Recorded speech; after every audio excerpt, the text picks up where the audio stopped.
Baik, bismillahirrahmanirrahim. Assalamualaikum warahmatullahi wabarakatuh.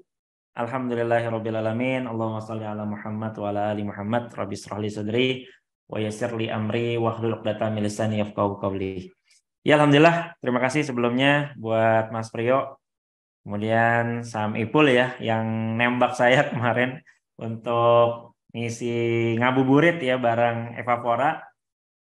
Dan teman-teman sekalian yang hari ini sudah eh, hadir di ruangnya Eva Fora untuk menyimak ya atau sharing bareng lah ya atau ngobrol-ngobrol ringan bareng saya menemani ngabuburit teman-teman. Saya berdoa semoga Allah berikan keberkahan buat teman-teman semua, ibadah Ramadannya dilancarkan, puasanya dilancarkan, dan insya Allah mudah-mudahan bisa menyelesaikan ibadah Ramadannya sempurna sampai akhir, insya Allah ya. Baik teman-teman, ketika saya ditembak sama Samipul untuk ngisi di Evapora, sebetulnya bingung juga ya, saya mau ngisi tentang apa, karena waktunya juga nggak lama. Tapi saya mau sharing perjalanan bisnis ya, atau perjalanan hidup juga lah ya, boleh ya. Perjalanan hidup atau perjalanan bisnis saya. Saya alhamdulillah menjalankan bisnis kurang lebih dari usia sekolah 1 SMA, kurang lebih di tahun 2006 kalau tidak salah, sampai saat ini ya. Jadi sudah ngalamin jatuh bangun ya, kemudian jatuh lagi bangun lagi ya. Jadi sering jatuh bangunnya. Nah, hari ini saya mau sharing ya tentang eh, bagaimana kisah saya dalam melunasi hutang yang ya bisa dibilang miliaran ya, eh, dengan wasilah atau sarana dari bisnis gerobakan. Maka saya berikan judulnya lunas hutang miliaran dari bisnis gerobakan ya. Kalau ya secara logika kayaknya nggak mungkin gitu ya, bisnis gerobakan pinggir jalan ya kemudian bisa ngelunasin hutang yang sampai miliaran. Tapi tidak ada yang tidak mungkin bagi Allah ketika ya kita percaya akan keajaiban yang Allah berikan dan kita mau jalanin ya proses ya ketika Allah memberikan keajaiban itu ya. Bismillah, lunas hutang miliaran dari bisnis gerobakan. Pertama, saya disclaimer dulu. Jadi ya apa yang saya sampaikan di sini, apa yang menjadi pengalaman yang saya dapatkan, apa keajaiban yang saya dapatkan, apa ilmu yang saya sampaikan, ya terus terang ini bukan karena kehebatan saya, bukan karena ilmu yang saya punya, bukan karena pengalaman yang saya punya, tapi hadza min fadli rabbi, semua hanya karunia dari Allah Subhanahu wa taala. Tanpa karunia dari Allah, ya saya tidak bisa menjalankan bisnis bahkan di proses sampai saat ini. Jadi bukan saya yang hebat, bukan produknya, bukan bisnisnya, bukan tim saya juga, tapi yang hebat hanya Allah Subhanahu wa taala. Nah, ini sedikit teman-teman, mungkin belum ada yang kenal saya ya. Mungkin nanti coba bisa dilihat ya perkenalan di Facebooknya, di Instagram, termasuk di TikTok Coach Ari Brilian. Saya cukup aktif di TikTok ya, di Instagram ya lumayan aktif lah. Mungkin nanti coba bisa dilihat TikTok ya, Instagram, kemudian Facebooknya juga. Mungkin juga ya perlu perkenalan ya. Saya coba tampilkan profil saya secara pribadi dan profil bisnis yang saat ini sedang saya jalankan. Ya kurang lebih baru beberapa bulan sebetulnya bisnis launching ya, tapi saya masukkan ya videonya. Mudah-mudahan ini jadi perkenalan karena bisnis alhamdulillah izin Allah ya ada beberapa, tapi memang yang baru ya saya launching bersama teman-teman, bersama tim ya, ini bisnis yang saya berikan profilnya ini. Jadi ya mohon maaf sebelumnya, saya tidak bisa menyiapkan materi yang panjang karena waktunya juga terbatas dan mendadak juga sebetulnya acaranya ya. Jadi beberapa saya ambil ya materinya ya yang memang biasa saya bawakan untuk menginformasikan ya bisnis yang saya jalankan. Nah, ini berikut videonya, silakan disimak teman-teman.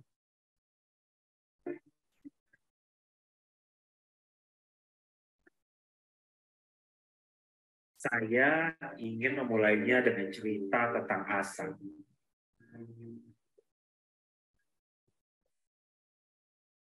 Asa yang selalu ada selama masih ada Allah di hidup kita. Ketika memutuskan menjadi pengusaha, ketika itu pula saya menerima risikonya. Kita tampilkan Ari Wibowo. Kabar? Saya pernah jatuh bangkrut, saya pernah terjerat hutang miliaran di usia muda, dan betapapun banyak penghargaan yang saya terima membuat segalanya menjadi mudah.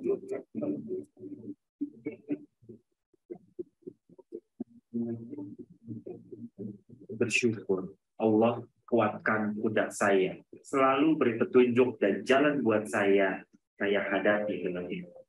Dan dengan pertolongannya, saya mampu bangkit dan menerima sebuah pola kesuksesan yang saya anggap sebagai karunia atas perjuangan dan tidak memutus asa. Hati kecil saya bakal terpanggil untuk mengajak Anda semua meniti pola sukses yang sama, karena saya sadar kesuksesan terbesar adalah ketika kita mampu menyukseskan orang lain dengan menghadirkan tim terbaik di bidangnya. Kami tidak hanya menghadirkan produk yang inovatif, kami meramu menciptakan sebuah sistem baru yang adaptif, efektif, dan revolusioner.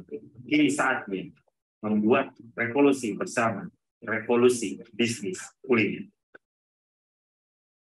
PT Revolusi Bisnis Kuliner pertama dan satu-satunya di Indonesia, perusahaan partnership bisnis kuliner yang memberikan manfaat ilmu dan bisnis secara berkelanjutan untuk mitra.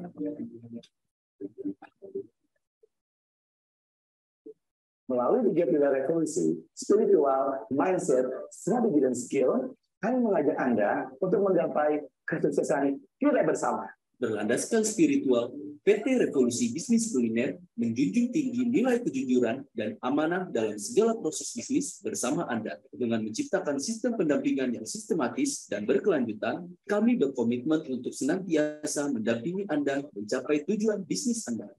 Dengan terus menciptakan produk-produk yang inovatif, PT Revolusi Bisnis Kuliner akan terus menjaga keberlangsungan bisnis mitra dan potensi penghasilan tanpa batas. Bersama tim terbaik di bidangnya, PT Revolusi Bisnis Kuliner siap membawa serta Anda ke puncak kesuksesan kita bersama.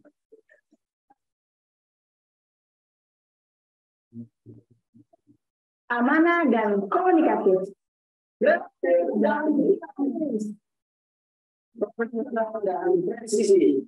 Responsif dan solutif, adaptif dan inovatif.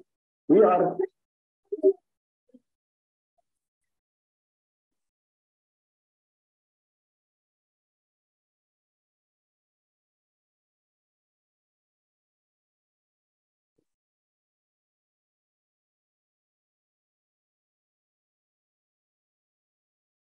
Baik teman-teman, itu sekilas ya profil saya dan perusahaan yang beberapa bulan ini saya launching bersama tim ya. Jadi kenalkan lagi, nama saya Ari ya. Nah, ini dipanggil coach. Sebetulnya cerita ketika waktu itu lagi kolaps ya, lagi bangkrut, malah justru banyak sharing ke banyak orang, maka sering dipanggil coach gitu ya. Brilian ini doa sebetulnya supaya ide-idenya terus brilian ya, supaya manfaat untuk banyak orang. Saya sampai saat ini ya masih jadi trainer dan business coach, khususnya di bisnis-bisnis yang saya dan teman-teman milikin sendiri ya, karena sudah jarang sekali untuk ngisi di publik ya, termasuk juga nge-coach ya eksternal, itu sudah jarang sekali. Saya alhamdulillah Allah amanahkan beberapa perusahaan ya, beberapa bisnis ya, beberapa bidang, ada yang di pendidikan, ada yang di kuliner, dan ya ada beberapa yang lainnya. Saya fokusnya ngembina ya CEO yang diamanahkan ya untuk ngurusin bisnis kami bersama tim. Saya juga pemilik dan komisaris PT Revolusi Bisnis Kuliner ya, yang tadi saya tampilkan. Jadi alhamdulillah izin Allah, Allah karuniakan saya, Allah titipkan saya beberapa macam bisnis ya. Mungkin kalau teman-teman ngelihat di pinggir jalan atau depan Alfamart, depan Indomart ya, ada booth ya atau gerobak-gerobak makanan-makanan di pinggir jalan, itu bisa jadi itu salah satunya atau salah banyaknya adalah produk kami ya, karena kami fokus juga untuk menjual ya produk-produk kemitraan atau bisnis-bisnis kemitraan kuliner ya. Atau kalau ngelihat pendidikan ya, ada bimbingan baca tulis hitung untuk anak usia dini ya. Saya memang tidak sebutkan mereknya satu persatu atau brandnya satu persatu. Itu kurang lebih sekitar ada 2.400 sampai 2.500 cabang alhamdulillah seluruh Indonesia. Nah, itu kalau mungkin ada di sekitaran teman-teman atau teman-teman mungkin anaknya ada yang ikut calistung ya, bimbingan baca tulis hitung untuk anak usia dini 4, 5, 6 tahun. Nah, salah satunya itu juga Allah amanahkan juga ke saya. Kurang lebih ada sekitar 2.500 cabang. Ya. Sebelum saya sharing ya tentang bagaimana kisah saya melunasi hutang ya miliaran izin Allah dari bisnis gerobakan. Saya cerita dulu bagaimana kisah perjalanan bisnis saya ya. Jadi kawan-kawan sekalian ya, saya bisnis itu dari SMA. Saya bisnis dari SMA, dari kelas 1 SMA saya bisnis karena ayah saya waktu itu meninggal. Jadi mau nggak mau, suka nggak suka, saya harus bisa menghasilkan uang ya sejak sekolah. Jadi ya apa yang bisa dijual waktu itu ya saya jual ya, mulai dari jualan roti, jualan risol, makanan macam-macam itu saya jual. Ya, bahkan waktu itu saya mulai buka bimbingan belajar karena kan jualan itu kan memberikan solusi dari permasalahannya orang. Jadi saya mulai waktu itu dari masalah orang-orang sekitar. Jadi saya punya kamar tidur ya yang kalau siang nggak dipakai, kalau malam ya dipakai buat tidur ya. Jadi kalau siang itu nggak dipakai, lemarinya, kasurnya saya keluarin, ya saya sulap jadi tempat les ya atau bimbingan belajar ya, ada di lantai 2. Nah itu saya ngelihat orang-orang di sekitar itu kesulitan gitu ya ketika belajar, terus orang tuanya juga kesulitan ketika ngajarin anak-anaknya karena ilmunya sudah tidak relevan gitu dengan ilmu yang diajarin sama yang orang tuanya belajar pada saat itu ya, udah nggak relevan ya. Akhirnya orang tuanya kekesalan sendiri gitu ya kalau ngajarin anaknya, udah cari tempat les aja deh, tapi kan tempat les waktu itu mahal-mahal ya. Nah saya bikin waktu itu dari kamar tidur di rumah ya, modal duit 5.000, kemudian pakai kalender bekas untuk flip chartnya karena saya nggak punya papan tulis waktu itu, pakai kalender bekas, terus pakai mejanya pun bawa sendiri dari rumah karena memang nggak punya modal waktu itu ya untuk mulai ya. Alhamdulillah waktu itu ya berkembang 1 tempat, 2 tempat, ya 3 tempat, sampai waktu itu punya 70 cabang, sampai punya 700 karyawan waktu itu. Nah karena di awal waktu itu, nanti saya cerita juga, ya di awal waktu itu ngembangin bisnis pakai profit ya, atau pakai keuntungan yang ada, digulung lagi gitu ya. Nah waktu itu lagi marak bagaimana caranya mengembangkan bisnis, membesarkan bisnis, bikin bisnis itu pakai hutang, pakai kartu kredit, top up, hutang gitu kan, pakai properti dan segala macam ya, manfaatin cashback dan yang lainnya ya. Akhirnya saya waktu itu tergoda juga gitu ya untuk pakai hutang ya, tergoda juga waktu itu pakai hutang. Nah termasuk juga hutang investor ya, karena ngeliat bisnis nih berjalan bagus nih, berkembang gitu kan. Nah tapi ketika pakai hutang gitu ya, ya hampir semuanya juga hutangnya hutang riba. Nah dari 70 cabang itu, nah mulailah menurun, masuklah fase kebangkrutan ya. Bisnisnya nggak jalan, hutangnya banyak, nggak bisa bayar akhirnya pada saat itu. Nah sejak saya alhamdulillah bisa terus bertahan gitu ya, bisa terus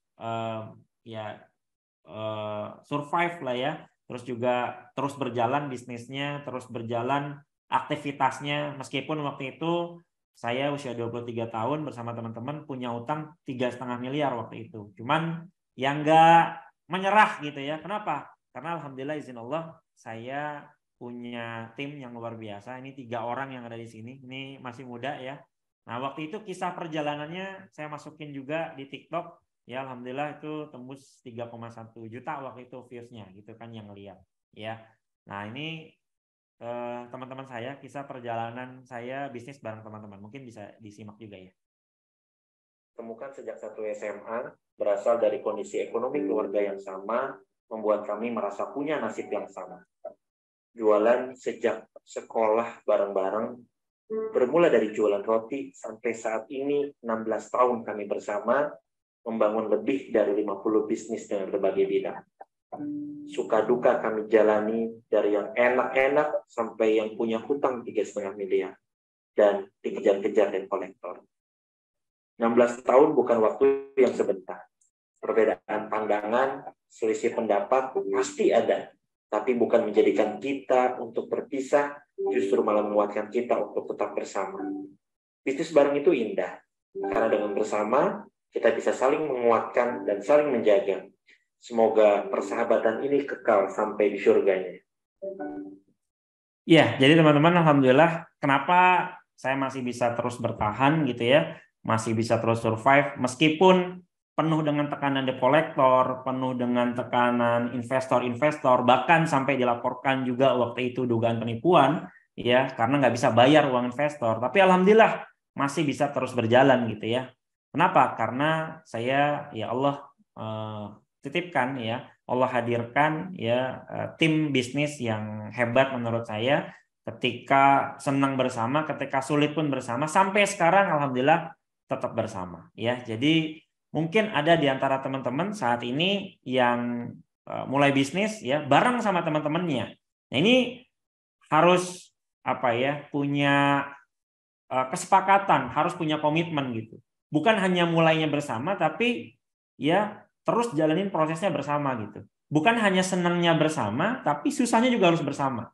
Nah, ini nggak kebanyakan orang gitu ya bisa gitu ya. Bahkan biasanya ya baru jalan bisnis ya beberapa bulan gitu ya, padahal hasilnya belum ada gitu, tapi udah ngeributin persentasenya.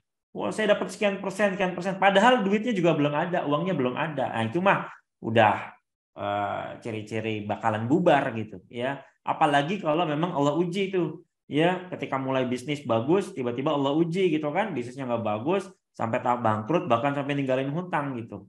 Nah, ini makanya harus ada komitmen gitu dari awal ya, kalau memang bisnisnya bersama. Karena ya terus terang ya bisa bertahan sampai di titik yang sekarang bukan karena jalan sendiri gitu ya, tapi alhamdulillah izin Allah, Allah titipkan ya teman-teman ya atau tim, bahkan saya bilang sudah jadi keluarga, sudah jadi saudara gitu ya.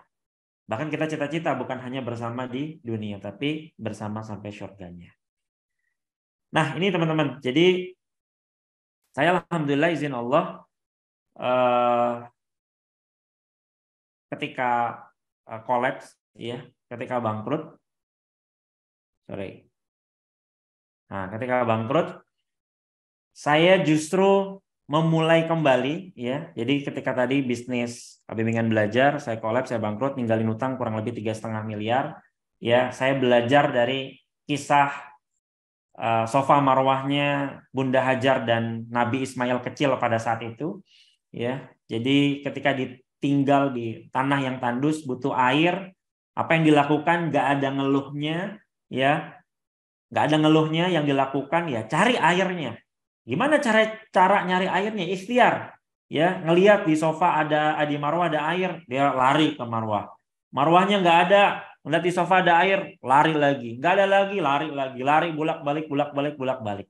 Tidak mengenal kata gagal. Maka sampai saat ini yang menjadi value kami ya, baik saya, tim saya, karyawan-karyawan maupun bisnis secara keseluruhan, stakeholder secara keseluruhan, maka kita tidak pernah mengatakan ada kata gagal ya. Yang ada adalah sofa marwah. Jadi nggak ada kata gagal gitu ya. Yang ada adalah sofa marwah. Nah, kami memulai lagi waktu itu. Saya memulai lagi dengan bisnis kuliner ya. Kenapa kok bisnis kuliner waktu itu yang dimulai? Ya karena waktu itu ketika mau mulai ya nggak punya uang lagi yang banyak untuk mulai gitu. Hanya modal seadanya, bahkan ya kekurangan ya, minus gitu. Hanya modal sedikit yang dipunya, yaitu sisa-sisa ya. Ya sudah, apa yang bisa dilakukan waktu itu? Jualan aja. Ya, jualan apa? Ya mulai aja bisnis kuliner, karena di pinggir jalan tuh banyak tuh yang laku-laku gitu. Ya, maka waktu itu ya saya mulai bisnis kuliner nih. Ya jualan ini nih, jualan kentang. Ya, nah, ini kan kalau dipikirin ya nggak masuk logika gitu ya. Hutang miliaran, hutang 3,5 miliar gitu. Tapi pengen bangkit dari jualan kentang yang harganya satu porsi 5 ribuan gitu kan. Cimol yang harga porsinya 5 ribuan ya. Kalau dipikir-pikir mau berapa cimol gitu kan? laku bisa bayar hutang sampai 3,5 miliar gitu. Ini kan nggak masuk akal, ya. Tapi lagi-lagi saya percaya bahwa setiap kehidupan kita punya yang namanya God sign, ya. God sign itu adalah sinyal yang Allah berikan kepada seseorang, ya. Yang itu adalah sebetulnya mungkin saja jawaban dari doa-doa kita. Gitu. Jadi God sign itu ya sinyal-sinyalnya Allah gitu. Ya. Kan mungkin teman-teman pernah doa, ya Allah saya pengen begini, saya pengen sukses, saya pengen ini, pengen ini. Ya. Nah, kan Allah kan nggak serta-merta langsung memberikan jawaban itu kepada teman-teman. Nah, Allah berikannya itu pakai God sign gitu, pakai sinyal. Entah apa yang terlintas di pikiran kita, apa yang terlihat di mata kita, apa yang terdengar di telinga kita, apa yang kita rasakan, apa yang kita makan, bisa jadi kalau memang kita menangkapnya, bisa jadi itu ya God sign gitu buat kita. Maka pada saat kondisi yang kolaps, kondisi yang bangkrut pada saat itu, saya melihat orang kok enak juga nih jualan di pinggir jalan gitu kan, operasionalnya nggak besar gitu ya, modalnya juga kayaknya nggak besar juga gitu ya. Nah, saya waktu itu melihat ada orang jualan kentang, jualan cimol tuh laku banget gitu. Ya sudah, dari saya punya 700 karyawan, dari ya sudah keluar masuk TV ya. Maksudnya ya waktu itu alhamdulillah bimbingan belajar itu sudah diliput Metro TV, TV One gitu kan. Tapi ketika bangkrut, ketika kolaps ya, saya tinggalkan bajunya itu semua. Ya sudah, saya mulai lagi dari kondisi yang minus. Saya mulai lagi dari bisnis gerobakan waktu itu, ya. Mulai jualan kentang, jualan cimol, ya bahasanya adalah lakukan saja apa yang bisa kita lakukan, biar selebihnya Allah melakukan apa yang tidak bisa kita lakukan. Jadi ketika teman-teman saat ini ngalamin kondisi yang kolaps, mungkin bangkrut menurut teman-teman atau gagal menurut teman-teman gitu. Ya apa yang harus dilakukan? Ya sudah, lakukan saja apa yang teman-teman bisa lakukan. Biar selebihnya Allah melakukan apa yang teman-teman tidak bisa lakukan, gitu ya. Nah saya waktu itu bisa melakukannya, ya uang yang ada cuman bisnis makanan di pinggir jalan pakai gerobak, ya sudah lakukan saja dulu, gitu ya. Bahkan waktu itu nggak banyak mikir ya, saya namainnya di sini sama teman-teman ini KFC ya, kentang fresh and cimol, tapi beda orangnya ya. Nah, kentang fresh and cimol gitu. Wah ini ngapa nggak kena hak paten ya?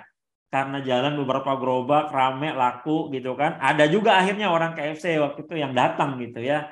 Nah kalau bahasa saya itu lebih baik minta maaf ya daripada minta izin ya. Tapi setelah itu akhirnya diganti gitu ya. Karena waktu itu ya nggak punya pikiran panjang. Pokoknya gimana caranya, apa yang bisa dilakukan untuk bayar utang ya lakukan gitu.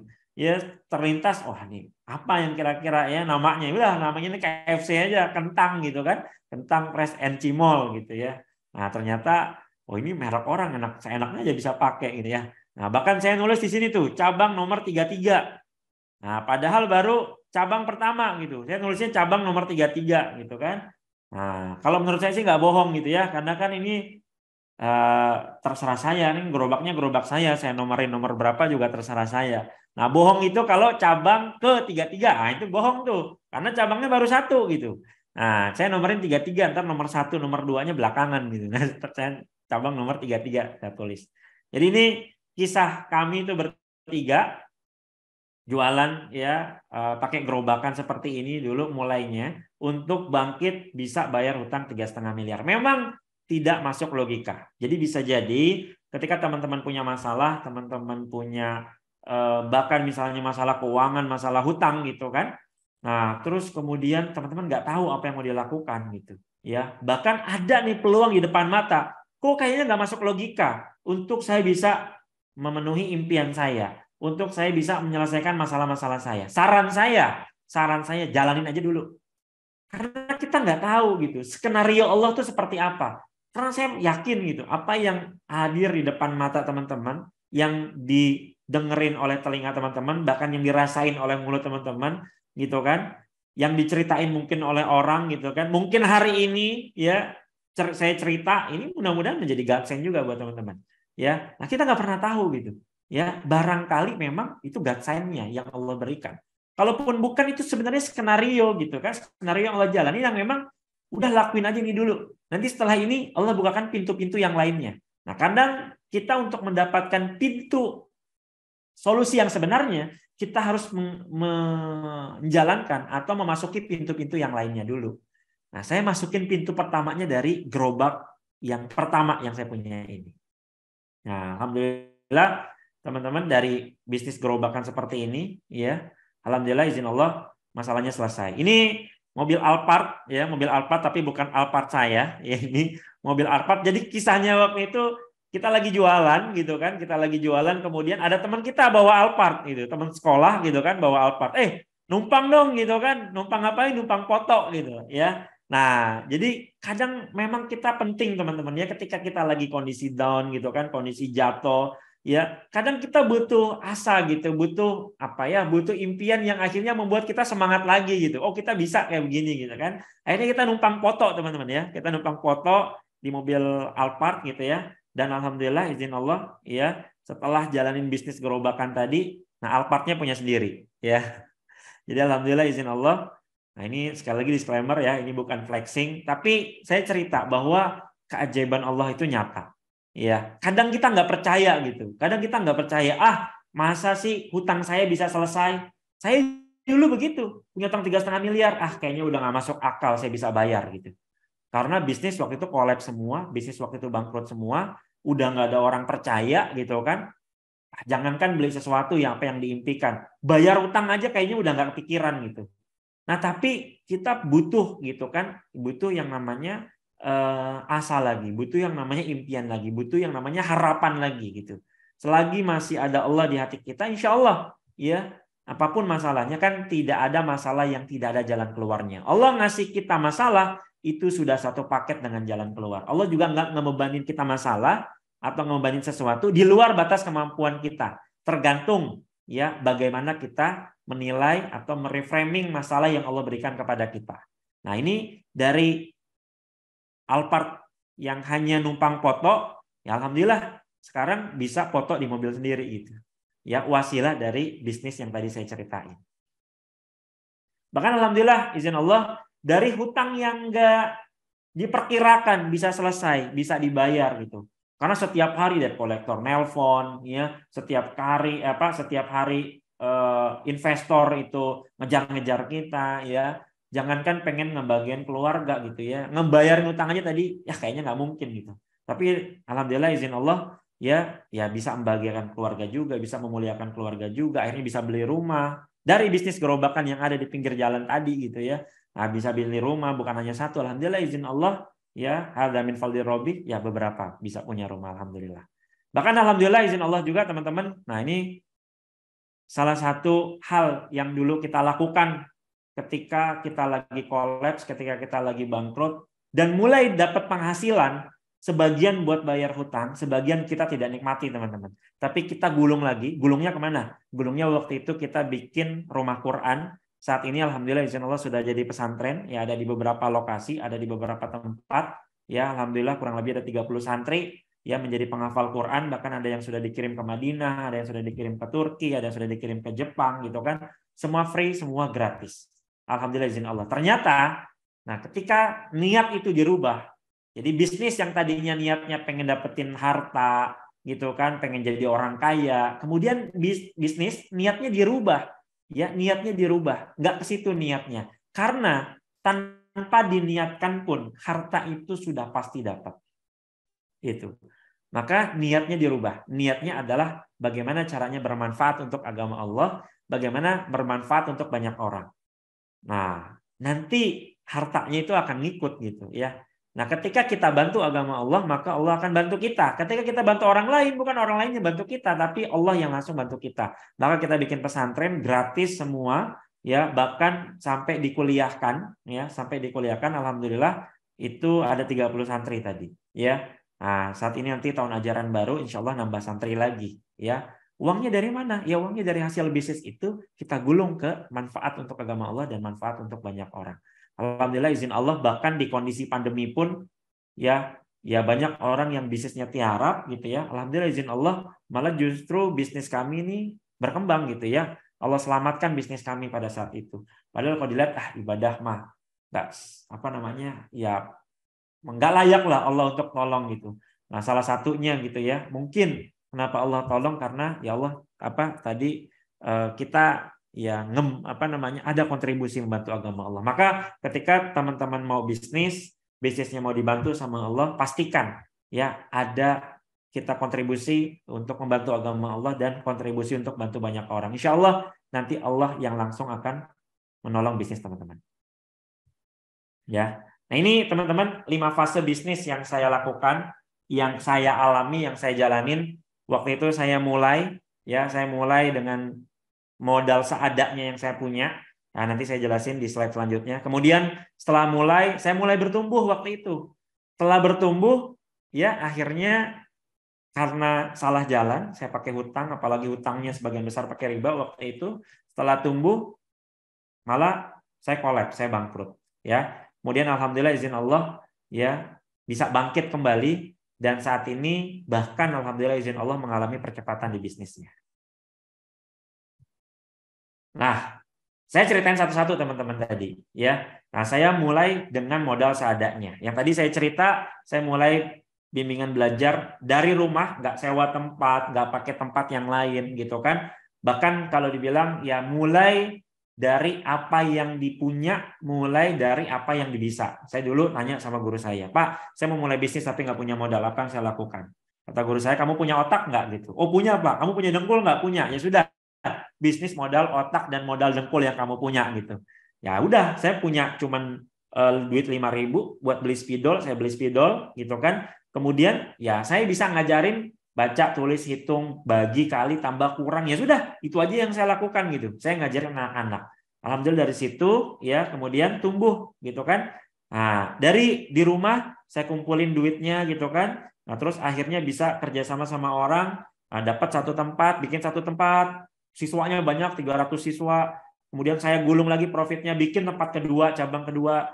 Kemudian gulung lagi profitnya, bikin cabang ketiga. Nah, di sini sudah mulai belajar ngutang. Ya, karena dulu belum banyak tempat belajar bisnis. Awalnya saya pengen belajar bisnis gitu. Tapi karena masuk ke komunitas belajar bisnis, tapi belajarnya pakai hutang ngembangin bisnisnya. Ya sudah, saya mulai waktu itu belajar hutang. Oh iya, ternyata kalau mau jadi orang kaya, kalau bisnisnya mau besar harus pakai hutang ya gitu kan. Kalau nggak pakai hutang ya lama perkembangannya. Ya udah, akhirnya mulai pakai hutang. Memang benar.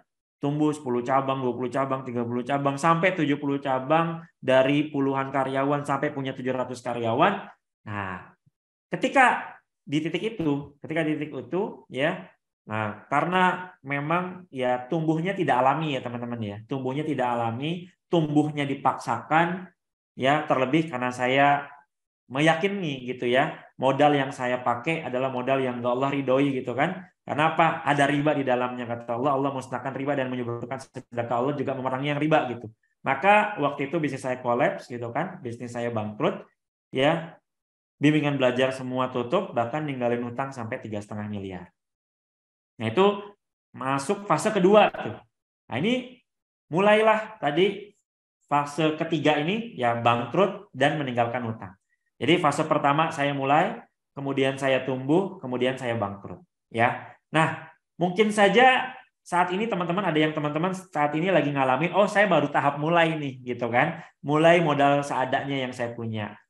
Atau misalnya ada mulai yang sudah tumbuh, oh sudah ada uang gitu kan dari profitnya, kemudian saya gulung lagi deh bikin cabang gitu, cabang kedua, cabang ketiga, atau nambah varian produk gitu ya, atau nambah brand gitu kan, atau nambah jumlah karyawan, kapasitas produksi gitu.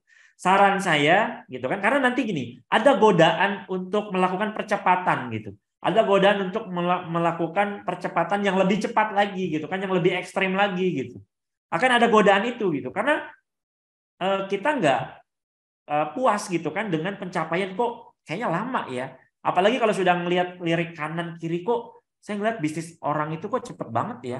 Terus ngelihat sosmed di Facebook, di Instagram, di TikTok gitu. Kok belum apa-apa orang sudah punya rumah gede ya, sudah punya mobil yang mewah gitu kan. Oh wajar saja, ternyata bisnisnya tumbuhnya cepet banget gitu. Oh cabangnya ternyata banyak banget gitu kan. Akhirnya tergoda ya untuk memakai hutang, membesarkan bisnis yang tadinya tumbuh secara alami, kemudian dipaksakan bisnisnya tumbuh ya. sama seperti ayam ya, ayam broiler dengan ayam kampung kan daya tahannya beda. Kenapa? Ayam kampung tuh memang gedenya lama gitu. Kenapa? Karena makannya organik gitu kan, tumbuh secara alami. Tapi kan kalau ayam broiler itu tumbuhnya cepat ya. Kenapa? Karena makanannya dipaksakan memang supaya cepat gede, kemudian disuntik supaya cepat gede gitu. Gede sih gede, tapi memang nggak lama gitu ya. Daya tahannya tuh nggak sekuat ayam kampung. Ya sama gitu. Ya ketika memang bisnis belum apa-apa sudah diinjek pakai hutang gitu kan, apalagi hutangnya hutang riba gitu ya. Nah, ya biasanya daya tahannya itu tidak lama gitu. Kenapa? Karena akarnya nggak kuat gitu kan, akarnya nggak kuat, basicnya nggak kuat gitu. Ya nggak tumbuh secara alami, tumbuhnya malah dipaksakan. Jadi saran saya buat teman-teman yang sudah mulai tumbuh bisnisnya, ikutin aja prosesnya gitu. Ya nikmatin aja prosesnya, nggak usah tergoda sama orang yang ngelihat TikTok, ngelihat Instagram gitu kan, ngelihat Facebook gitu kan, pada flexing gitu, punya mobil bagus, punya rumah bagus gitu kan. Ya kita nggak tahu, bisa jadi rumahnya ngutang, mobilnya ngutang gitu kan, bisnisnya berantakan gitu. Ya kita nggak tahu gitu. Ya, nah sudah nikmatin aja bisnis yang teman-teman jalani. Jangan sampai ya pengalaman yang saya lakukan ini diulangi juga sama teman-teman gitu kan. Karena nggak sabar pengen cepet gede, ya udah pakai utang aja deh gitu kan, diinjek aja deh gitu. Akhirnya karena kita nggak tahan, karena memang nggak tumbuh secara alami, akarnya nggak kuat, akhirnya bangkrut. Nah, waktu itu teman-teman, saya bangkit lagi dengan segala kekurangannya, dengan gerobakan yang tadi saya tampilkan di awal.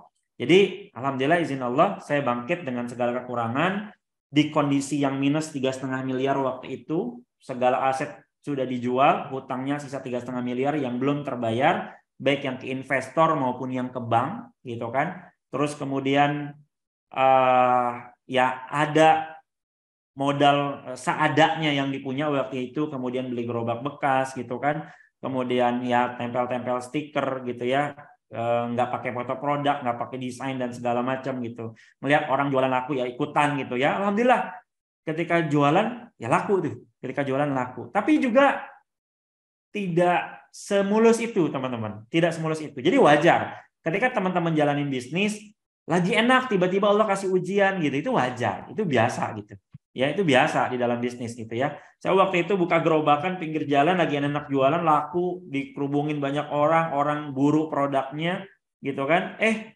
tiba-tiba ada tetangga yang jualan juga, karena jualan saya yang laku, jualan yang sebelahnya nggak laku, pada nggak seneng gitu kan. Nah pada nggak seneng, nah, kompromi gimana caranya saya nggak ada di situ gitu ya, akhirnya cari tempat lagi gitu kan. Nah ya memang itu proses yang harus dijalani, nikmatin aja. Bahasa saya gini, lakukan aja terus gitu ya, karena insya Allah ujung-ujungnya akan sukses. Gitu. Kalau belum sukses gimana? Kalau belum sukses berarti belum sampai ujung gitu. Ya, jadi lakukan aja terus sampai sukses. Kalau belum sukses gimana? Berarti teman-teman belum sampai ujung. Nah, dari satu gerobak kumpulin profitnya, buka 2 gerobak, 3 gerobak, 4 gerobak gitu kan. Bahkan bukan hanya produk yang kentang cimol saja, bikin lagi produk yang lain. Nah kali ini belajar, tidak tidak mengulangi kesalahan, pakai hutang lagi, tidak, gitu ya. Meskipun waktu itu sudah dikejar-kejar pakai hutang, sudah dikejar-kejar hutang waktu itu. Nah maka yang harus dilakukan adalah bergerak cepat dengan potensi yang ada. Nah, bagaimana caranya? Nah ini kalau saya kembangin terus gitu kan, ya dapat profitnya, bahkan seluruh keuntungan profitnya dari 1 gerobak, 2 gerobak, 3 gerobak itu ya punya saya semua. Tapi waktu itu saya lagi butuh dana untuk segera untuk bayar hutang. Apa sih kira-kira potensi yang ada waktu itu? Nah waktu itu mulai ada orang yang karena bisnisnya laku, produknya laku, saya mau ikut dong jualan gitu kan, saya mau jualan juga dong, dimitrain nggak gitu. Ya akhirnya ada 1 yang bermitra gitu kan, ada 2 yang bermitra, 3 yang bermitra gitu. Akhirnya kita berpikir, wah ini jangan-jangan memang step-step yang Allah berikan gitu kan, sampai bisa buat bayar hutang gitu. Ya, maka alhamdulillah waktu itu ya sudah, akhirnya kita mitrakan aja sekalian gitu. Ya, kita mitrakan aja sekalian. Wah, akhirnya kita mitrakan ya, yang gerobakan tadi kita mitrakan ya, bahkan ya kalau dibilang kita ya salah satu pelopor ya, salah satu pelopor yang menjual kemitraan bisnis kulinernya dengan harga yang murah gitu ya harganya murah. Kenapa nanti harganya murah? Nanti saya ceritain ya. Nah, kenapa harganya murah? Nanti saya ceritain sama teman-teman. Jadi bergeraknya cepat tadi teman-teman. Dari mulai punya satu produk, kemudian punya beberapa cabang, melihat potensi, oh ini orang juga pengen jualan kayak kita. Sudah waktu itu kita mitrain. Ya bahasa kerennya kalau kata orang di franchise-in lah gitu. Tapi saya tidak bilang itu franchise gitu ya. Karena kalau franchise itu ada sistem royalty fee, ada sistem franchise fee gitu kan. Nah, kita ya hanya jual paket bisnisnya saja. Kemudian orang bisa beli bahan baku sama kita gitu ya. Beli paket bisnisnya, ada gerobaknya, ada alat masak dan segala macam gitu kan. Karena orang di luar sana nggak mau repot gitu. Ketika mau mulai bisnis, mereka nggak mau repot gitu kan, nyiapin desainnya, nyiapin gerobaknya, nyiapin alatnya gitu kan. Bahkan pengen bisnis kayak gitu, tapi nggak tahu, nggak ngerti cara buatnya gimana, beli bahan bakunya di mana. Sudah kita sediakan semua paketnya. Nah, waktu itu saya jual kemitraannya. Waktu kemitraannya laku gitu ya. Kemudian apa yang dilakukan? Bergerak cepat lagi. Ya, bikin lagi produk yang lain, bikin lagi brand yang lain. Apa yang lagi hits gitu kan? Apa yang juga kita perkirakan hits? Apa yang di mall lagi hits gitu kan? Apa yang di Korea lagi hits? Kita buat produknya. Bahkan dari satu produk, 2 produk, 3 produk, tumbuh waktu itu sampai 50 produk waktu itu kita punya teman-teman. Sehingga kita bikin 50 brand itu kita mitrain. Bahkan alhamdulillah izin Allah sampai ribuan waktu itu. Ya kemitraan yang kita jual setiap bulannya. Bahkan sampai pabrik gerobaknya juga gitu kan. Pembuatan gerobaknya atau pembuatan bootnya. Kita buat pabriknya juga gitu. Kenapa? Karena kita butuhnya ribuan waktu itu. Nggak sanggup gitu kan supplier menuhin gitu kan sampai ribuan ya. Nah, akhirnya waktu itu kita bikin sendiri pabrik gerobaknya gitu kan. Nah, pabrik bootnya kita bikin sendiri. Nah, kenapa kok saya bilang tadi pelopor gitu kan jual kemitraan murah? Karena waktu itu yang namanya kemitraan bisnis kuliner itu masih mahal teman-teman. Ya, kalau sekarang sudah banyak yang murah-murah karena ya saya bisa bilang alhamdulillah izin Allah ya kita pelopornya waktu itu mulai di awal-awal gitu. Karena belum ada yang berani jual murah waktu itu. Ya waktu itu masih berkembang kebab Baba Raffi ya. Saya sebut brand ya. Saya sebut brand ya karena ya memang harganya itu waktu itu 60 juta gitu kan dan memang ya nggak ada pesaingnya gitu. Ya nggak ada pesaingnya. Kemudian akhirnya mulai tumbuh pesaing lagi, ada yang jual pakai gerobakan 40 juta, 30 juta, 20 juta gitu kan. Nah, kami jual kemitraan gitu kan. Nah, kami konsep jual kemitraan dapat peralatan, dapat booth dan segala macamnya gitu kan. Hanya kurang dari 5 juta, tidak sampai 5 juta. Nah, waktu itu belum ada yang jual ya di bawah, bahkan di bawah 10 juta itu nggak ada. Gitu kan. Waktu itu kami berani jual di bawah 5 juta. Kenapa? Kok kami jual seperti itu? Supaya win-win solution. Di kitanya win sebagai orang yang menjual paket bisnis kepada mitra. Nah, mitranya juga punya win-win solution juga gitu. Ya, kenapa? Karena ya di bisnis kuliner, bahkan bukan hanya di bisnis kuliner gitu kan. Saya alhamdulillah izin Allah sudah bertahun-tahun main di bisnis kuliner dan saya juga memahami gitu. Bukan hanya di bisnis kuliner, ya bahkan di bisnis teknologi, di bisnis macam-macam lah. Ini ngalamin yang namanya siklus ini gitu ya. Nah, siklus hidup produk. Ya, dari mulai produk dikenal terlebih dahulu gitu kan, kemudian mulai naik perkembangan gitu kan, berkembang, kemudian diburu orang ya, sampai pesaingnya juga sudah tambah banyak, nanti decline nih, dia akan turun gitu kan.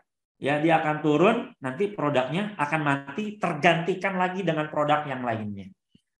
Nah, maka kan kita harus mikir gitu. Ketika kita punya misalnya contoh lah, kita punya ayam geprek gitu. Terus kita tester makanannya oke, kemudian kita jualin laku gitu ya, diterima sama pasar, kemudian kita mitrain. Kemudian kita jual paket bisnisnya ke orang gitu. Ya. Nah, ayam geprek ya awal-awalnya kan oke. Setahun, 2 tahun, 3 tahun, sekarang kan sudah turun tuh. Ya, dari awal tahap perkenalan, tahap perkembangan, kedewasaan, orang-orang sudah mulai jualan itu, ya, orang-orang dan karena sudah semakin banyak yang jualan, semakin mudah didapatkan, semakin bosan orang, akhirnya turun gitu. Ya, ayam geprek turun gitu. Nah, kita kan sebagai orang yang menjual bisnis kan harus win-win solution juga dengan orang yang beli paket bisnisnya gitu. Ya. Nah, jangan sampai mereka belum balik modal, produknya sudah decline gitu. Produknya sudah turun gitu kan. Artinya ya kita yang jualin kemitraannya untung, mereka yang jualan buntung gitu. Kenapa? Karena beli puluhan juta gitu kan, belum balik modal udah decline, produknya turun, tergantikan lagi sama produk yang lainnya. Nah, maka kita nggak jualin kemitraan atau franchise gitu kan yang mereka sebut lah ya, yang mahal-mahal enggak, di bawah 5 juta gitu. Maka sebulan 2 bulan orang balik modal. Sebulan 2 bulan balik modal. Bahkan saya ngalamin gitu. Saya punya produk minuman beberapa gitu ya. Ya bahkan banyak lah bisa dibilang ada minuman yang kekinian yang sekarang gitu ya, kayak ada es teh, ada boba gitu kan. Waktu itu zaman Dalgona saya punya produk juga gitu kan. Ya banyak lah minuman-minuman kekinian gitu. Ya biasanya minuman-minuman itu ya dulu ya kayak es kepal Milo gitu. Itu malah bahkan lebih cepat lagi gitu ya. Bahkan biasanya hanya 1 tahun bertahan gitu. 1 tahun bertahan, orang makin banyak yang jualan gitu kan, apalagi di pinggir jalan lah itu banyak banget yang jualan, akhirnya turun gitu kan, produknya turun gitu, tergantikan lagi dengan minuman yang lain gitu ya. Nah makanan ya, kalau makanan tuh biasanya ya bertahan 2 tahun ya, 3 tahun itu ya biasanya 2 tahun lah ya itu bertahan gitu. Maka kita gimana caranya berpikir orang beli di kita itu nggak rugi gitu ya. Oke lah ketika mereka jual gitu kan, ketika mereka ngambil kemudian mereka jual gitu kan, 1 bulan 2 bulan mereka BEP gitu kan, selebihnya mereka sudah dapat keuntungannya saja gitu, dapat keuntungannya. Ketika produk itu turun ya nggak masalah juga. Bahkan banyak mitra-mitra kita ketika produk itu turun mereka beli lagi gitu produknya gitu. Kenapa? Karena harganya murah gitu ya. Ya daripada mereka, oh ini yang lagi hits apa gitu. Misalnya yang lagi hits, misalnya sekarang lagi hits sambal bakar gitu kan. Ini lagi hits gitu. Nah terus, aduh mereka nyoba bikin sambelnya, bikin ayamnya gitu kan, atau bikin makanannya lama gitu ya, ngerisetnya butuh waktu lama, butuh biaya yang besar untuk ngeriset gitu kan. Kemudian belum lagi nanti produknya sudah selesai, belum lagi bikin brand, desainnya, terus ngepatenin mereknya gitu kan, urus izin-izinnya. Mereka lama ya sudah. Mereka beli lagi ke kita gitu kan. Ada lagi yang hits lagi nanti mereka beli lagi ke kita. Bahkan ada yang dia punya food court gitu kan, yang ngambil banyak produknya gitu ya untuk di food courtnya itu. Ya karena ya setiap sebulan sekali ya kita ngeluarin kurang lebih 4 produk baru gitu untuk kita luncurin, jualin paket bisnisnya. Nah, seperti itu ya. Jadi ya kita alhamdulillah izin Allah salah satu pelopor ya kemitraan kuliner yang memang jual murah sehingga win solution buat orang gitu. Orang produknya turun pun nggak masalah buat dia. Kenapa? Saya udah BEP, saya udah balik modal, saya udah dapat profitnya. Besok ada produk baru lagi, dia beli lagi gitu. Nah seperti itu ya.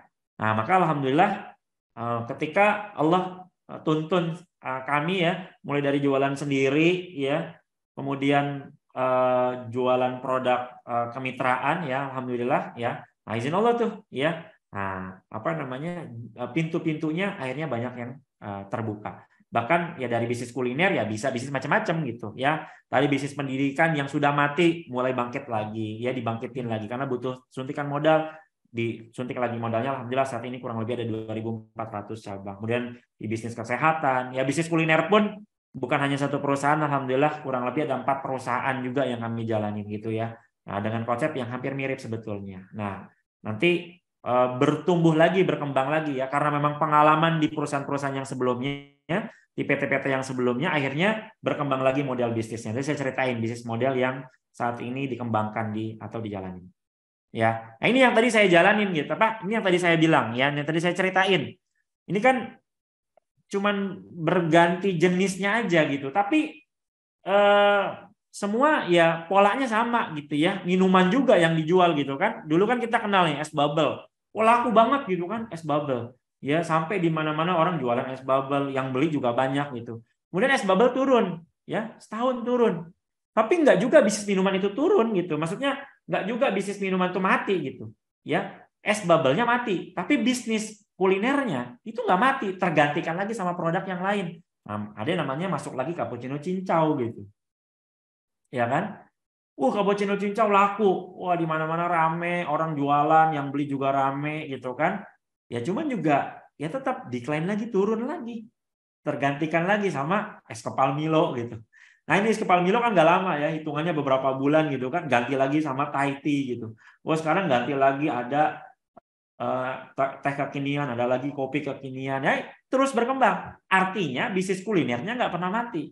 Yang mati adalah ya brandnya atau jenis produknya yang mati gitu ya. Maka kami ngeluncurin model bisnis baru lagi yang sekarang gitu. Namanya apa? Namanya revolusi bisnis kuliner. Nah, ini kalau yang PT-PT yang sebelumnya ya, karena memang izin Allah alhamdulillah Allah titipkan beberapa bisnis ke saya, tidak ada satupun yang memang saya in charge langsung di dalamnya. Saya hanya nge-coach saja, saya hanya training CEO-nya saja, saya punya sahamnya di sana, tapi saya tidak terjun langsung gitu untuk ngurusin bisnis-bisnisnya.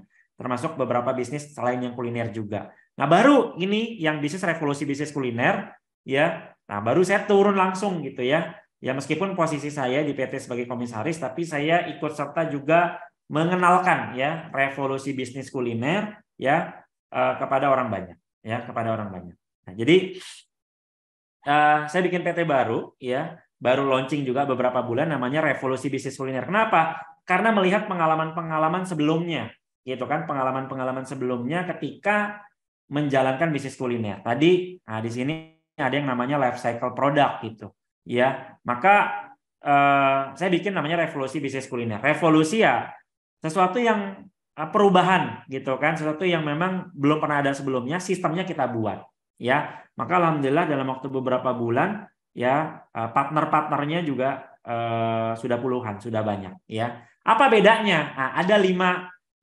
perbedaan gitu kan yang tidak ada di perusahaan kemitraan sebelumnya, di perusahaan-perusahaan kemitraan saya sebelumnya, atau bahkan di kemitraan yang ada di luar sana.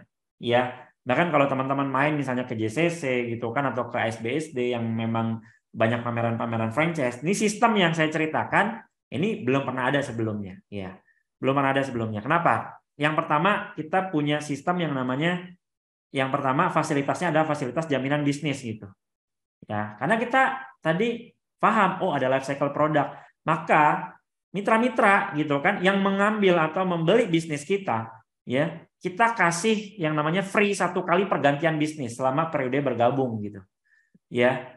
Jadi misalnya nih, dia bisnis misalnya sekarang sambal bakar gitu kan. Nah, saya punya produk namanya The Cobek Sambal Bakar di Revolusi Bisnis Kuliner. Nah, kan produk-produk saya banyak. Nah, ketika misalnya dia jalani nanti 2 tahun, 3 tahun nasibnya sama kayak ayam geprek tuh, mulai turun gitu kan. Nah, kan tempatnya itu sudah oke. Tempat dia jualan itu sudah bagus. Karyawannya sudah bagus. Omsetnya bagus, profitnya bagus. Ketika misalnya sudah jalan tiba-tiba turun, nah itu kan sebenarnya bukannya tempatnya nggak bagus lagi, bukan karyanya nggak bagus lagi. Omset profitnya itu tergantung sama produknya. Mungkin produknya sudah bosen orang beli gitu. Ya, sudah sering beli, orang bosen. Datang yang baru, akhirnya harus berganti ke bisnis yang baru lagi. Maka tempatnya pakai tempat itu, karyawannya pakai karyawan itu, injek lagi, ganti dengan bisnis yang baru gitu.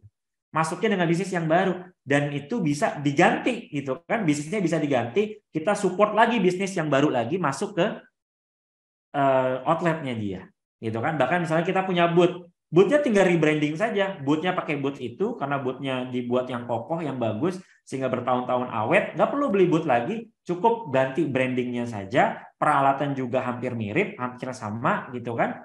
Hanya beberapa saja mungkin tambah peralatan gitu. Artinya orang tidak perlu untuk keluar biaya besar lagi untuk mereka ganti bisnisnya. Karena ya kita nggak bisa gitu. Ya, di bisnis kuliner ini jangankan bisnis yang ya kalau dibilang kecil-kecil lah ya, yang pakai gerobakan atau bikin outletnya kecil gitu kan. Ya bisnis yang outletnya besar saja gitu ya. Ya mungkin teman-teman ngelihat lah ada bakso yang waktu itu viral gitu kan, ada tempat ngopi yang waktu itu viral, tempatnya gede gitu kan, modalnya banyak, investasinya besar, ya. Tapi kena life cycle juga gitu, ya. Oh pertama rame, tapi ada suatu hal yang baru turun lagi gitu kan. Nah maka life cycle produk itu ya di semua bisnis, bahkan di semua skala bisnis menurut saya gitu kan itu berlaku gitu. Tinggal bagaimana caranya ketika memang kurva itu terjadi, kita sudah menyiapkan kurva yang lainnya. Kalau kurva S-nya terjadi nih, yang tadinya bagus tiba-tiba turun gitu. Tapi kita sudah siap-siap lagi dengan kurva yang baru. Nah ini juga ketika teman-teman bisnis seperti itu. Jangan misalnya sekarang nih, apalagi kuliner ya bisnisnya, lagi hits gitu kan, udah fokus aja itu terus gitu. Nanti teman-teman kaget. Ketika yang main makin banyak, pembeli makin bosan gitu kan, penjualan turun, teman-teman kaget, baru mikir jualan apa lagi ya, ganti apa lagi ya gitu. Nah, sudah disiapin next produknya apa setelah ini. Kalau memang ini turun gitu kan, ya sudah kita ganti dengan brand yang lain ya. Ya kan membangun brand kan nggak segampang itu gitu kan. Nah, mungkin teman-teman punya idealisme itu sehingga wah, ini brand saya harus bertahan sampai 10 bahkan 50 tahun ke depan gitu. Ya oke sih gitu ya. Oke juga punya mindset seperti itu. Tapi kan untuk awal-awal yang kita butuhkan membangun branding bertahan sampai puluhan tahun, kita butuh cash gitu. Kita butuh uang gitu kan. Kita butuh darahnya gitu ya untuk membiayain itu. Ya maka yang terpenting adalah bukan brandingnya sampai berapa puluh tahun bertahan gitu. Yang penting cash flow-nya ada nggak? Teman-teman mau pertahanin misalnya brand sampai puluhan tahun tapi duitnya nggak ada gitu kan? Duitnya nggak ada, gimana cara pertahaninnya gitu? Maka selamatin dulu bisnisnya. Ketika memang tidak bisa sudah otak-atik gitu kan nggak bisa lagi ya sudah. Memang sudah life cycle, siapin kurva berikutnya gitu. Injek lagi dengan produk yang baru. Maka orang-orang yang tergabung di bisnis kuliner, di revolusi bisnis kuliner, ya itu dapat jaminan bisnis. Mereka bisa ganti sekali gitu. Setelah ganti sekali, mereka bisa, kita buat punya sistem yang namanya ekspansi gitu. Jadi setelah ganti sekali, mereka mau ganti lagi yang kedua, ketiga, mereka bisa ekspansi. Artinya bisa bikin brand yang lain atau nambah. Oh, misalnya saya punya sambal bakar nih, gitu kan di cobek sambal bakar misalnya di outlet saya. Saya mau punya minumannya dong. Saya punya minuman gitu. Saya punya kemitraan minuman juga. Tidak perlu beli lagi yang ada di luar dengan harga sekian puluh juta atau sekian juta. Nah, nanti tinggal tambah lisensi aja. Lisensinya sudah ada. Mau nambah apa? Makanan gitu kan? Sudah ada. Karena alhamdulillah izin Allah, saya punya tim riset kurang lebih ada 6 orang. Jadi apa yang lagi hits, bahkan apa yang belum hits, yang di luar ya. Jadi kan kiblatnya kalau makanan itu Korea ya. Yang di Korea ini lagi hits apa gitu kan? Itu kita sudah ngeriset tuh. Oh yang di mall tuh lagi rame apa gitu kan? Oh harganya 20.000, 30.000. Gimana caranya kita turunin jadi street food? Harganya jadi 7.000, 10.000 gitu kan? Udah ada tim yang ngeriset. Jadi orang yang tergabung di revolusi bisnis kuliner itu nggak perlu repot-repot ngeriset lagi gitu. Karena ngeriset itu butuh waktu, butuh tenaga, pikiran, termasuk butuh dana yang besar gitu kan. Mereka tinggal pakai aja. Nah bahkan buka cabang pun itu nggak perlu beli kemitraan lagi, cukup tambah lisensi aja. Karena kita kerjasamanya di bahan baku. Bahan bakunya kita semua yang sediain.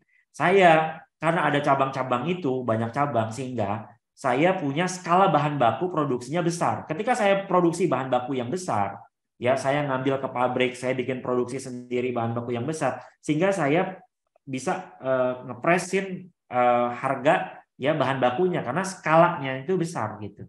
Sehingga saya jualin ke mitra juga harga bahan bakunya murah. Mitra bisa jualin harga ke konsumen juga murah. Itulah esensi bisnis jamaah bareng-bareng gitu ya. Sehingga bukan hanya satu yang dapat untung, semua bisa dapat untung, termasuk konsumen juga bisa dapat harga yang lebih murah. Ya bahkan saya juga lagi bikin martabak ya, mohon doa ya, namanya martabak 13. Nah, tagline-nya nggak ada duanya karena 13, nah itu langsung 1 sama 3 ya, maka nggak ada nomor 2-nya. Jadi nggak ada duanya, itu di Cirebon. Itu martabak yang orang-orang jual 25.000, 30.000, saya bisa jual 10.000-an. Nah, nanti saya infoin lah di sosial media ya. Insya Allah di akhir-akhir Ramadan ini menjelang Lebaran, ya ini launching di daerah Cirebon. Martabak yang 25.000-an, nah kita disrupsi jadi harga 10.000-an. Ya. Terus ada lagi sistem penjualan bisnis. Jadi mitra itu ketika buka bisnisnya nggak cuman jualin produknya aja, dia juga bisa jualin kemitraan juga seperti kita jual kemitraan.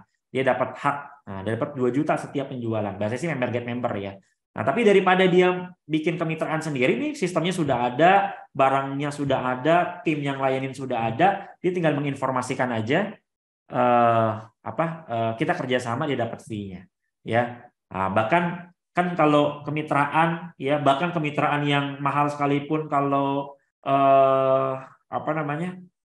jual kemitraan sekali beli kemudian dilepas sudah gitu aja gitu. Kalau kita enggak ya, kalau kita benar-benar di mentoring gitu kan, baik yang offline yang online, bahkan bukan hanya mentoring dari segi bisnisnya aja, tapi yang di mentoring adalah juga dari sisi spiritualnya. Karena ya kita punya pengalaman, kita bangkit bukan hanya karena kepintaran kita, keahlian kita, tapi karena pertolongan Allah. Maka yang kita ikhtiarkan bukan hanya ikhtiar bumi aja, ikhtiar langitnya juga. Maka kita punya pembinaan macam-macam. Bahkan mitra-mitra kita harus ikut dulu yang namanya business camp. Nah, business camp itu 2 hari 1 malam belajar ya bagaimana mengendalikan emosional, mengendalikan hati gitu kan, bagaimana spiritual dekat ke Allah, baru mulai jualannya. Nah, karena banyak orang mulai jualan, termasuk ketika teman-teman mau jualan, ya, nah belajar dulu gitu ya, bagaimana mengendalikan emosinya, bagaimana mengendalikan hatinya, bagaimana dekat ke Allahnya, itu semua sudah beres baru mulai jualan gitu. Karena kebiasaan orang yang mau mulai jualan, mau mulai bisnis, sibuk ngurusin teknisnya, sehingga hal-hal yang non teknisnya yang tidak terlihat, nah ini tidak diurusin gitu kan. Akhirnya ya mulai bisnis tapi spiritualnya berantakan, hubungan ke Allahnya makin berantakan, sehingga tidak dapat pertolongan Allah di dalam bisnisnya.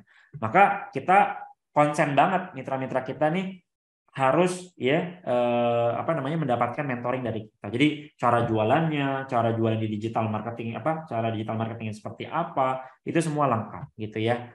Nah, itu yang dibutuhin sama mitra-mitra. Kemudian ada keagenan bisnis. Jadi kita juga punya produk-produk retail yang yang mereka bergabung sama kita, mereka bisa jualin produk-produk retail kita, otomatis sudah jadi agen. Ini salah satu produk yang kita punya, namanya dicobek sambal bakar. Ini bootnya kayak begini. Jadi kalau yang biasanya yang kayak gini tuh tempatinnya di Pujasera ya atau di food court. Nah, makanya tuh kayak begini. Ya ini kalau yang punya outlet sendiri, ini yang pakainya yang platinum ya. Nah, biasanya yang seperti ini ya. Jadi teman-teman sekalian ya inspirasi ya yang saya bisa berikan ke teman-teman karena waktunya ternyata sudah kurang lebih lewat 15 menit. Ya inspirasi yang saya berikan ke teman-teman ketika teman-teman saat ini ngejalanin bisnis, yang pertama yang dilakukan adalah jangan hanya fokus ngurusin hal-hal yang teknisnya saja. Ya, coba hal-hal yang sifatnya non teknis. Ya, contoh misalnya hubungan ke Allahnya sudah dibenerin atau belum, hubungan ke orang tua, hubungan ke istri, hubungan ke suami, hubungan ke anak, hubungan ke kerabat. Karena bisa jadi itu menjadi sumbatan dari rezeki yang memang sudah ditakarkan sebetulnya untuk kita. Nah, jangan hanya fokus ngurusin teknisnya saja. Hal-hal non teknisnya itu diberesin dulu sehingga tenang gitu ya ketika jualan. Nah, itu yang pertama. Ya, yang kedua, yang mulai sesuatu dari apa yang teman-teman bisa, mulai sesuatu dari apa yang teman-teman punya. Ya, tidak perlu dipaksakan gitu ya. Nah, banyak orang yang ketika mulai mulai dari modal seadanya yang dipunya. Tapi ketika sudah mulai tumbuh berkembang, nah pengen cepat-cepat seperti orang ya, pengen cepat banyak cabangnya, pengen cepat punya mobil mewah, pengen punya rumah mewah gitu kan. Akhirnya memaksakan diri ya tergoda pakai hutang gitu kan. Nah, secara syariat juga bermasalah gitu ya. Mungkin kalau hutangnya nggak bermasalah, tapi ribanya mungkin bermasalah. Ya, secara teknis juga bermasalah gitu. Kenapa? Yang kita belum siap kita dipaksa disuntik supaya jadi siap gitu. Tetapi ketika teman-teman sudah terlanjur terjebak di sana, yakinlah gitu kan, teman-teman bisa bangkit ya. Maka yang teman-teman harus lakukan adalah benahi dulu mentalnya, mindsetnya, bahwa tidak ada masalah yang tidak ada jalan keluarnya. Ketika teman-teman mendapatkan sesuatu, misalnya God sign gitu kan, dapat insinyasi dari Allah, lagi ada masalah nih, saya punya masalah hutang, masalah keuangan dan segala macam. Melihat sesuatu gitu ya. Nah, yakini itu God sign yang harus kita lakukan. Dah, lakuin aja dulu. Meskipun bisa jadi tidak masuk logika kita. Misalnya punya hutang gitu. Kayak tadi saya punya hutang miliaran, dapat God sign-nya jualan kentang, jualan cimol gitu kan, nggak masuk akal gitu buat ngeluarin hutang 3,5 miliar. Tapi saya yakin itu adalah God sign yang Allah tunjukkan ke saya. Jalanin aja dulu. Ya, jalanin aja dulu. Bahasa saya tadi, jalan saja, di tengah jalan ketemu jalan. Lakukan apa yang bisa kita lakukan, biar Allah melakukan apa yang tidak bisa kita lakukan. Awalnya dulu saya hanya bisa jualan kentang, jualan cimol pakai gerobakan, tapi ternyata setelah gerobaknya tumbuh 2, 3, 4 dan seterusnya, Allah bukakan pintu-pintu yang lainnya sampai alhamdulillah di tahap yang sekarang kurang lebih ada sekitar 50 brand, kemudian ada beberapa perusahaan kemitraan kuliner juga saya punya, termasuk di awal tahun kemarin saya bikin PT baru lagi dengan model bisnis yang baru namanya Revolusi Bisnis Kuliner. Bahkan bukan hanya di kuliner, berkembang ke pendidikan, berkembang ke kesehatan, ada kecantikan dan beberapa bisnis yang lainnya juga. Itu insya Allah teman-teman yang bisa saya sampaikan, Mas Priyo. Ya, tidak banyak saya sampaikan karena waktunya juga terbatas. Mungkin lain waktu bisa sharing lagi yang lebih lengkap, dan mudah-mudahan insya Allah apa yang saya sampaikan menjadi penyemangat buat diri saya dan bermanfaat buat teman-teman semua. Assalamualaikum warahmatullahi wabarakatuh. Waalaikumsalam warahmatullahi wabarakatuh. Masya Allah. Terima kasih banyak Coach sharingnya di sore hari ini nih. Kita tuh tanggung nih. Sebenarnya alam setengah nih Coach. Bahasanya juga baru setengahnya kayaknya. Nggak baik kalau alam setengah tuh Coach. Nanti insya Allah nanti kita akan ada part kedua Coach. Yang di sharing Baik, siap, insya Allah. Biar Baik, full Coach, nggak setengah-setengah gitu kan. Baik, siap. Siap. Coach, ini ada beberapa pertanyaan dari teman-teman nih, kawan-kawan dari Papora nih. Ini ada dari Aisyah Hastuti, Coach. Tips mengelola bisnis bareng teman seperti apa tuh, Coach? Kan tadi Coach bertiga nih, ya, menceritakan di betul. awal nih. Ya, tips mengelola bisnis bareng teman-teman. Yang pertama, tips dapetin teman-temannya dulu gitu, ya. Dapetin orangnya dulu. Karena biasanya kita gabung bisnis itu ya nggak banyak pertimbangan gitu kan. Ya sudah, kenalnya sama dia, ya udah jalan bisnis bareng sama dia gitu, ya. Nah, ya jangan kayak gitu juga gitu ya. Belum tentu teman dekat ya cocok juga diajak buat bisnis gitu, ya. Karena kan bisa jadi mindsetnya juga beda, ya. Nah, pelajarin dulu bagaimana cara nyari timnya. Misalnya kan ada sahabat juga yang mengajarkan, ada sahabat Nabi yang mengajarkan kita kalau misalnya mau pilih tim, ya pastikan kita pernah transaksi sama dia gitu kan. Pastikan kita pernah perjalanan jauh sama dia sehingga kita tahu karakter dia kayak gimana gitu. Karena kan kalau orang perjalanan jauh biasanya capek gitu kan. Nah, kalau pas capek, nah gimana tuh karakter aslinya gitu kan? Nah, keluar atau enggak gitu kan? Nah, seperti apa? Nah, kalau misalnya memang sudah dapat gitu kan, ya pastikan juga kita gabung itu bukan karena kesamaan kesamaan kemampuan gitu. Misalnya, kita sama-sama mampu marketing, ya semuanya gabung gitu. Ya semuanya jualan semua. Nanti nggak ada yang mikirin produknya gitu. Nggak ada yang mikirin misalnya divisi-divisi yang lainnya atau bagian-bagian yang lainnya. Nah, coba gabung itu karena punya kelemahan dan kelebihan masing-masing. Contoh kayak misalnya saya termasuk orang yang nggak bisa apa-apa sebetulnya. Saya orangnya general gitu ya. Nah, saya bisa nge-manage gitu. Saya orangnya bisa nge-manage, saya orangnya bisa nge-lead gitu kan. Saya lebih suka untuk nyuruh orang ya, ketimbang saya ngerjain sendiri gitu. Nah, maka ada tim saya yang memang expert di digital marketing, itu saya ajak. Ada yang memang expertnya di marketing yang offline, itu saya ajak. Ada yang expertnya dibikin produk, itu saya ajak gitu kan, untuk menambal gitu kan kekurangan-kekurangan yang saya punya ya. Nah, setelah itu baru kelola gitu ya. Ketika memang sudah bergabung ya punya satu value dulu, satukan frekuensinya, value-nya sama gitu kan. Kemudian visi ke depannya sama gitu kan, misi ke depannya sama. Itu dibikin dulu gitu. Kita mau ngapain sih? Kita bisnis ini apa sih yang mau dicari gitu kan? Tujuannya mau kemana gitu. Itu samain dulu gitu. Sehingga nanti ada permasalahan yang terjadi, jawabannya kembalikan lagi ke value yang kita punya. Gitu. Itu Mas Priyo. Siap Coach, mudah-mudahan menjawab ya. Ya, jawabannya nih. Ini dari ada Mas Agus nih Coach. Kalau mau tanya mengapa McDonald kok bisa langgeng walaupun produknya hanya ayam nih Coach. Kalau berdasarkan risetnya dari Coach Ali bagaimana? Iya. Memang ada ya bisnis-bisnis yang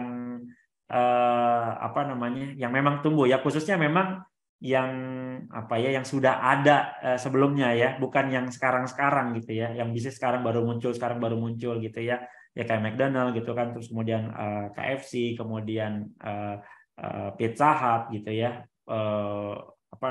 ya terus ada sampai sekarang. Tapi kita nggak tahu juga apakah makin lama marketnya makin tergerus atau enggak gitu.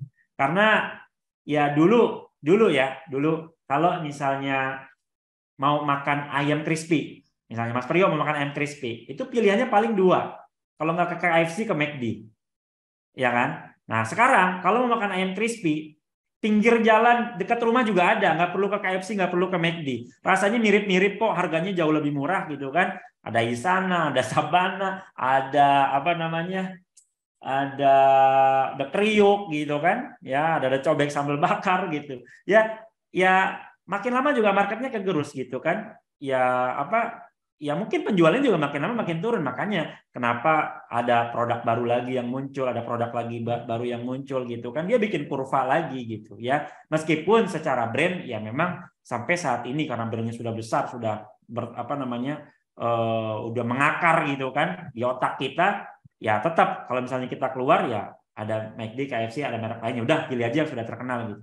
Tapi ya saya ngelihat marketnya juga tergerus juga gitu ya. Tetap sih kalau menurut saya akan ngalamin life cycle juga gitu. Saya ketemu salah satu ya perusahaan pizza lah, saya nggak perlu sebutin mereknya gitu kan,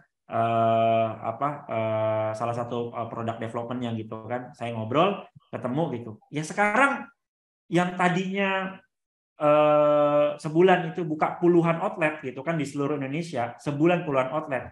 Sekarang itu di bawah 5 gitu. Kadang 1 outlet, 2 outlet buka, ya outlet yang ada malah tutup gitu. Ya tetap kita nggak tahu aja gitu kan, brandnya mungkin masih terpampang gitu ya. Tapi kondisi di dalam perusahaannya kita nggak tahu juga gitu. Maka ya persiapkan gitu kan. Ya karena brand-brand besar juga bahkan yang outlet-outletnya besar juga ngalamin juga yang namanya life cycle gitu. Itu Mas Priyo. Baik Coach, terima kasih Coach, mudah-mudahan menjawab tuh. Baik. Ini ada dari Mas Bayu Coach, untuk Hmm. anak muda yang umur 22 tahun, kira-kira langkah pertama yang harus dilakukan seperti apa untuk memulai bisnis Coach? Iya, untuk ya 20 tahun ya, saya juga waktu itu mulai bahkan di bawah 20 tahun gitu ya. Nah, langkah pertama yang harus dilakukan kalau mau bisnis ya udah lakuin aja apa yang saat ini dipunya, apa saat ini yang bisa, udah lakuin aja. Kalau misalnya umur 20 tahun, ya punya modal berapa? 100.000. Terus bisa bikin apa? Donat, ya udah 100.000 bikin donat aja. Jualan aja di Car Free Day kek, apa mau keliling kek, apa mau tawarin di WA kek. Mulai aja dulu. Karena kalau misalnya teman-teman sudah mulai masuk ke satu pintu, nanti akan terbuka pintu-pintu yang lainnya. Jadi ya nggak usah terlalu banyak mikir lah kalau misalnya mau mulai bisnis gitu kan, apalagi masih muda. Ya jatah sofa marwahnya ini masih banyak gitu. Ya jatah gagalnya masih banyak, lakuin aja. Karena kan gini teman-teman. Kenapa saya yakin dengan kata-kata gini? Lakukan aja terus, Ya lakukan aja terus karena ujung-ujungnya akan sukses. Kalau belum sukses itu belum sampai ujung. Kenapa?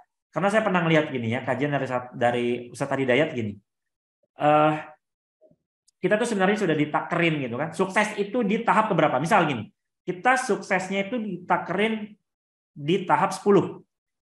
Nah, maka kita harus jalanin proses 1, 2, 3, 4 sampai 9. Baru nanti 10-nya itu sukses. Gitu. Nggak serta-merta itu kita langsung jadi orang sukses. Maka lakuin aja dulu. Selagi masih muda, banyakin prosesnya supaya 1, 2, 3 sampai 9 itu cepat, supaya sampai tahap 10 itu cepat gitu. Nah, kebanyakan kita menilainya tahap 1 nih gagal gitu kan. Pas mau naik kedua kita bilang, saya kemarin di tahap 1 tuh gagal gitu. Bisnis itu gagal, saya beralih lagi ke bisnis yang lain gagal lagi. Sebenarnya kalau menurut saya itu bukan lagi gagal, tapi lagi menabung gitu kan, menabung kesuksesan gitu. Karena nanti ternyata apa yang kita lakukan dari step 1, 2, 3 itu nggak ada yang sia-sia. Itu semua dikumpulin. Kalau kita nggak jalanin itu, nggak dapat kita kesuksesannya. Jadi jalanin dulu tahap 1, tahap 2, sampai tahap 9 kita jalanin. Baru yang ditakerin kita di tahap 10, baru kita bisa sukses gitu. Nah, kebanyakan orang baru di tahap 5, 6 bilangnya gagal, akhirnya stop, berhenti. Gitu kan. Nah, gitu. Makanya kalau teman-teman baca buku motivasi, teman-teman dengar cerita orang yang memang sukses di bisnisnya, jarang gitu. Bahkan kalau saya sih belum nemu ya, yang tiba-tiba bisnis langsung sukses gitu.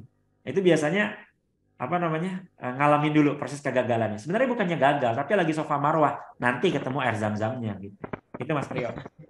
Baik Coach, terima kasih Coach. Itu ya Mas Bayu ya. Pokoknya mulai aja dengan kondisi yang ada. Itu nanti ada jalannya pokoknya ya. Ini Coach, ini ada teman-teman yang pengen bermitra Coach dengan Coach Ari. Bagaimana prosesnya nih Coach? Kira-kira Coach? Kalau seandainya teman-teman pengen mitra gabung, bermitra ya, tadi segala macam. Bermitra nanti ini aja follow aja di Instagram saya. Nanti kita bisa DM aja nanti di Instagram, nanti saya infokan ya bagaimana caranya. Kebetulan memang sampai Lebaran ini kita overload ya kita overload. Jadi kita stop dulu di penjualan partnership-nya ya. Nanti pada Lebaran itu kita mulai lagi gitu ya. Nah, karena memang kita harus benar-benar membina partner-partner yang memang sudah bergabung, kita memastikan mereka jualannya sesuai standar, ya, omsetnya bagus, profitnya bagus, gitu kan. Nah, baru nanti kita perekrutan yang mitra-mitra berikut. Tapi nggak apa-apa, nanti tanya aja nanti ke DM saya. Nanti ketika memang ada event, saya biasanya buka event untuk perekrutan kemitraan. Nah, baru nanti teman-teman bisa bergabung di sana. Nanti saya infokan, gitu. Gitu, Mas Priyo. Baik, Coach. Terima kasih, Coach Ari. Ya, Coach, ini karena nih momennya udah mau 5:30, Coach. Ini teman-teman mau persiapan berbuka nih. Ini udah hutang jam nih kepada teman-teman nih, Coach. Untuk akhir statement, Coach, untuk teman-teman UMKM nih, apa yang harus dilakukan ketika kita mengalami hal hutang segala macam. Silakan, Coach Ari, untuk closing statement-nya. Ya, teman-teman, buat teman-teman saat ini yang mau mulai bisnis atau mau ngembangin bisnisnya, kalau saya boleh saran, ya, lakukan dari apa yang teman-teman bisa, dari apa yang teman-teman punya, ya, lakukan apa yang bisa teman-teman lakukan, nanti biar Allah melakukan apa yang teman-teman tidak bisa lakukan. Ya, lakukan saja sesuai koridor yang Allah sudah tentukan, ya, jangan keluar ya dari jalur koridor yang Allah tentukan, sehingga nanti kita nggak dapat tadi keriduan dari Allah. Kayak saya tadi, ya, karena mulainya sudah benar, ketika ngembangin malah pakai utangnya pakai utang riba, akhirnya semuanya hancur, ya. Secara syariatnya juga kurang tepat, secara teknisnya juga kurang tepat, gitu. Kenapa? Karena dipaksakan, ya, untuk tumbuh besar tanpa punya akar yang kuat. Dan bagi teman-teman yang memang sudah terlanjur, ya, terjerat di hutang, sudah punya hutangnya apalagi sudah batuk-batuk bayarnya bahkan nggak bisa bayar, yakinlah, ya, bahwa Allah tidak membebani teman-teman di luar batas kemampuan teman-teman. Silakan tangkap God sign yang Allah kasih ke teman-teman, yang teman-teman lihat, teman-teman rasakan, teman-teman dengar, ya, silakan tangkap God sign-nya, lakukan, ya, yang teman-teman dapat God sign-nya itu, sehingga nanti Allah kasih pintu-pintu yang lainnya untuk teman-teman bisa bayar hutangnya. Gitu, Mas Priyo.